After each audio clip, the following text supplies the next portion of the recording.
26 kierrosta on ajettu. Niistä osa turva-auton perässä, kun sitten tulee romua ja reilusti. Ai, nyt on pahan näköinen paikka. Nyt on pahan näköinen paikka.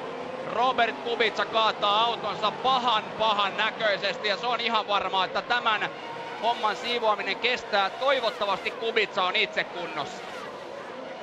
Nyt on pahan näköinen tilanne. Erittäin hurjan näköinen. Kubica ei liiku sieltä ohjaamosta mihinkään ja nyt todella toivotaan, että puolalainen on kunnossa.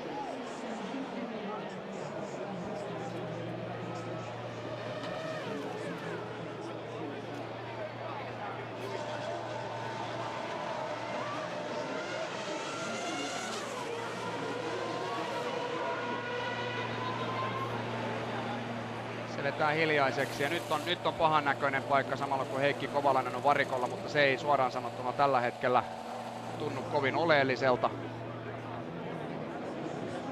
Oho.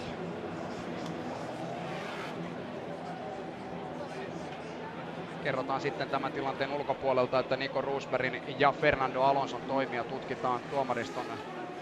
Ai. Nyt on hirvittävän näköinen on tuo Kubican ulosajo. Aivan kammottavan näköinen tilanne. Tuossa kohdassa vauhtia on niin paljon, että tämä kuva kertoo kaiken. Sitä on tuollainen 300 kilometriä tunnissa tuossa kohtaa rataa. Kun Robert Kubica ajaa ulos, nämä ilmeet kertovat oleellisen, nimittäin siellä tällä hetkellä todella se ensimmäinen ja ainoa tällä hetkellä todellinen merkittävä tieto on se, mikä on Robert Kubican kunto.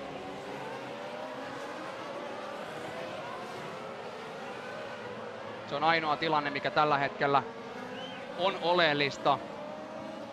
Nico Rosberg saa rangaistuksen, stop and go rangaistus, niin kuin vähän arvelinkin, nimittäin varikko oli jo laitettu kiinni siinä kohtaa, kun Alonso ja Rosberg tulivat varikolle. Molemmat herrat saavat 10 sekunnin stop and go rangaistuksen. Tällä hetkellä se ei voisi vähempää kiinnostaa.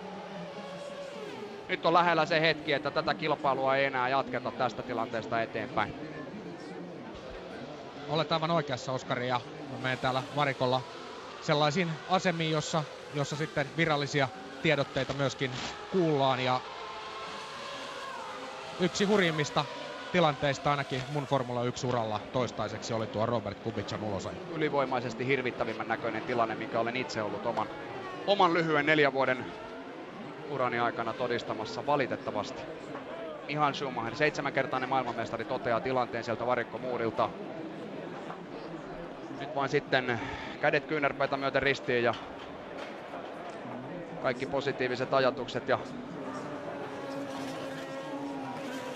mitä nyt vain tässä kohtaa tehdä voi kukaan.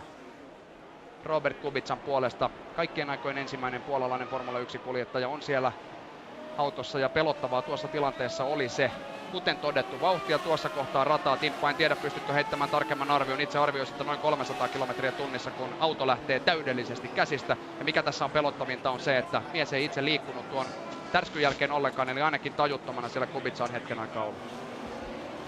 Joo, erittäin nopea paikka on tuo. Ja se on siellä neulan silmässä juuri ennen tuota neulan silmää ja siihen jarrutukseen tultaessa tuo paikka.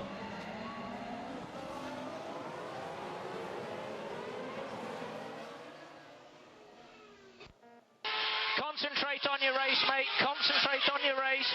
Keep the tyre pressures up. Keep tyre pressures up.